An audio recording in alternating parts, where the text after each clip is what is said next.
আসসালামু আলাইকুম। আমি একটি সুন্দর জিনিস দেখাবো। এটা হচ্ছে আমসত্ত্ব।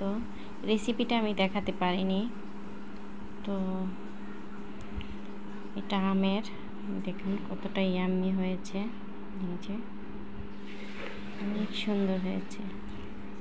এই যে এটা আমসত্ত্ব মশলা দিয়েছি এবং এগুলিকে রোদ্রে শুকিয়ে নিয়েছি। এই যে দেখেন, কাছ থেকে দেখেন কতটা ইয়াম্মি হয়েছে।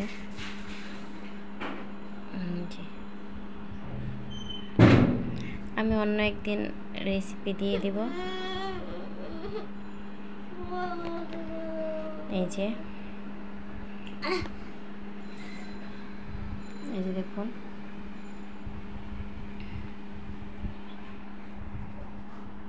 আমার ভিডিওটি যদি ভালো লাগে তাহলে অবশ্যই লাইক করবেন, শেয়ার করবেন আর অবশ্যই সাবস্ক্রাইব করবেন। আল্লাহ হাফেজ।